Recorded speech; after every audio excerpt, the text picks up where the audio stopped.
We are talking with Kris O'Connor. She is the GM over at A1 Affordable Garage Door Repair. And a lot of people don't think about their garages. You kind of use them as a storage unit, but there may be a little bit of treasure in that little square box you call a storage unit. So, Kris, welcome to the show. Thank you for having me. I'm glad to be here. Yeah, me too. Glad you're here. I was very shocked to see some of the things that you do with garages and that maybe we shouldn't neglect them so much. Well, unfortunately we do. That's the largest moving wall in your home, and, it's the least cared for. It really is, and because we just moved, and so everything had to go in the garage at first while we were trying to get everything else situated and moved in, and we're getting it slowly cleaned out so we can park our cars in there. But I noticed, I'm like, oh, man, I could see how so easily this could just be like the storage unit that we had before we moved into this place. So what happens with people? Why do they neglect their garages? Well, it's an easy place to dump things. We take care of our homes inside. We clear the clutter out of the house, and we don't know what to do with it. And a little pile turns into a big pile, turns into the whole garage. And so all you have is these boxes and toys and games and stuff that probably should have been given away or thrown away. But for some reason, we have a hard time parting with all that stuff. Right. So what happens when do you typically get involved with a client? Why do clients come to you?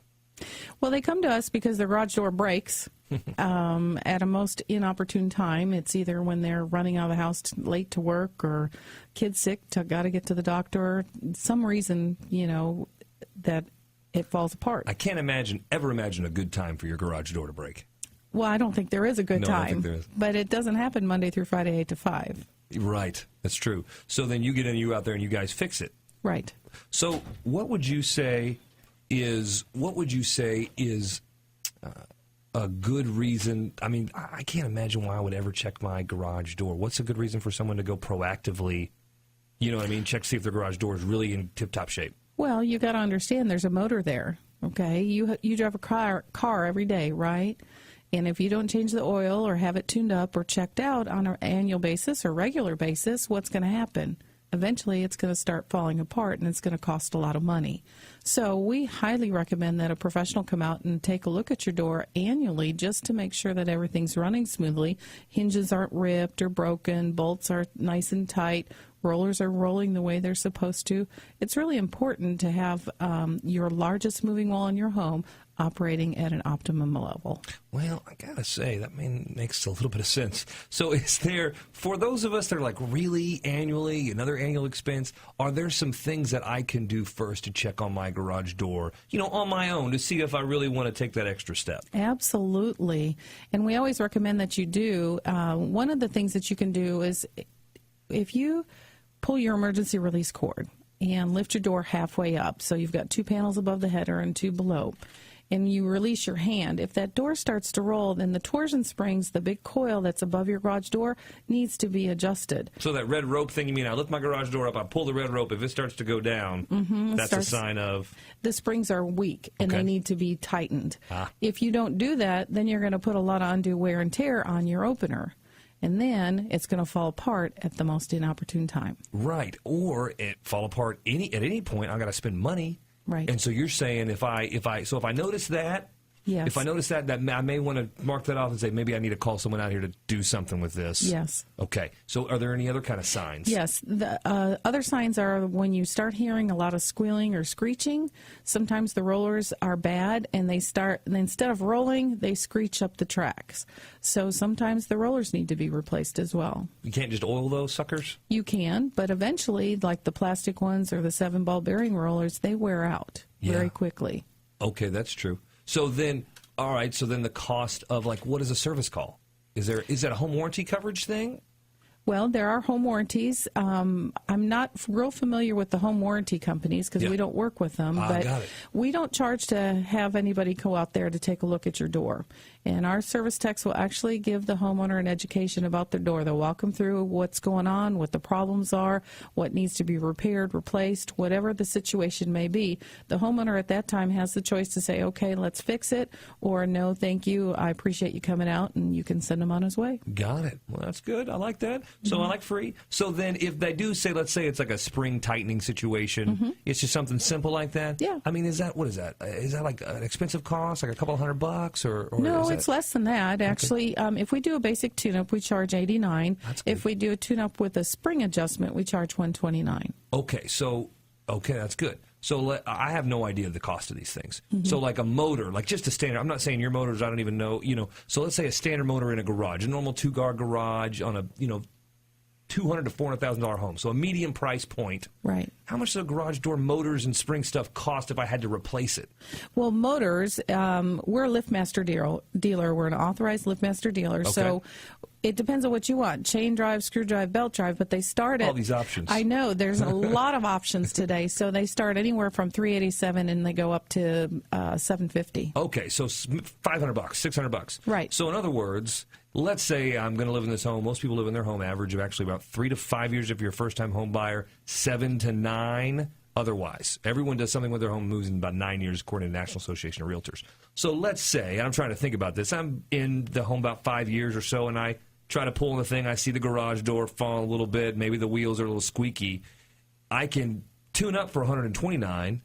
Correct. Give some life to that sucker. Yes. Maybe sell that bad boy without having to spend $600. Right. So that's a $500 savings. Exactly. I like that. And then if it's a situation, okay, so what if I'm about to, if I'm about to sell my home, is it a good idea to check my garage door before, I start showing it or whatever? I would, absolutely, because nothing worse than a home inspector coming in and failing the sensors or failing the garage door or the opener for some reason, because then people kind of panic when that happens. And they may want to force you to get a new deal or give them $500 off closing costs Right. when you could have gotten a little preventive maintenance done and figured it out without having to do that. Yes. Okay, so that's pretty smart. All right, so I also hear, you're listening to the Tuttle Group Radio Hour. We're talking with Kris O'Connor. She's the GM over at A1 Affordable Garage Door Repair. And we're talking about garages, which is, I use it as a storage unit before, but, now we're cleaning it up, especially now that I've talked to you. But let's talk about some of the other parts. You don't just fix and repair and do those kinds of things, but there is a design aspect to what you do that can actually add some to the sellability of the home and make it look more attractive. Right. Well, there's lots of choices in garage doors today. They're not just simple, basic, boring-looking doors. There's carriage house-style doors. There's doors that are custom cedar wood. And we have a showroom in Plano where you can come take a look at the different aspects of the garage doors. So, what kind of recent, have there been any cool, client testimonials or recent doors you put on that you've been like, wow, you added a wood door or some kind of finish out that really helped them?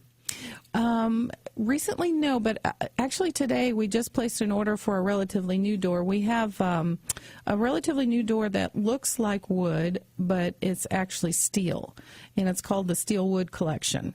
And so we ordered one today, and I can't wait for it to come in so we can put it on their house. Oh, that's going to be pretty. So those kind of things you do, and I think about this now when I see some homes I drive down where I used to live, actually, in East Dallas and the M Streets and those kinds of things.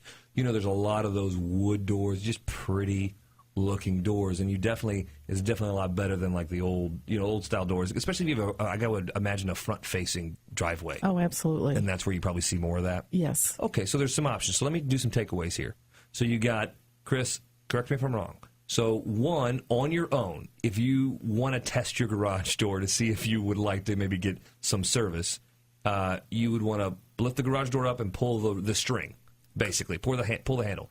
See if the garage door starts to go back down a little bit, right? Correct. And then you may need to tighten those screws, have someone come out and tighten the screws. If you're hearing squeaking and the oil's not working, it may be the wheels need to be replaced. Correct. Right? And so that's maybe an opportunity to call someone at your company, right? Yes. And then they'll go out and do a free inspection. Yes. Okay. So, guys, if you maybe your garage doors have been squeaking for months or years, which I'm sure happens, right? Oh, absolutely. All the time. Yes. So if that's you and you're like, okay, maybe I'll check this out now, it's a free inspection. Why not do it? Call me 469-319-0660, 469-319-0660, or you can go to andytuttle.com. There's an Ask Andy segment. Give me that information. We'll get you over to Kris. She'll schedule that free inspection for you, and they'll find that if you need something, right? And if you do need some repair, they'll do it. They're A1 affordable for a reason, and they'll take care of that. And then if you need a full motor, honestly, I thought you were going to say $1,200. No. I thought they were $1,200. $400 to $750. Yeah. That's great. That doesn't include installation though? Yes. What? It Yes. includes installation? It does. So, all right. So, like, if you need a new garage door opener, and you don't want it to fall on you or break on you or blow up, I don't know if they do that, then it's an easy Actually, thing. they do. Oh. Capacitors do blow up and they smoke the garage out, yes. Okay, let's not go there. Let's get it repaired. If that doesn't work, get it replaced. It's actually not as expensive as I thought. That's right. Perfect. So, Kris, thanks so much for being on the show. Thanks for having me. It was a lot of fun. You bet. All right, guys.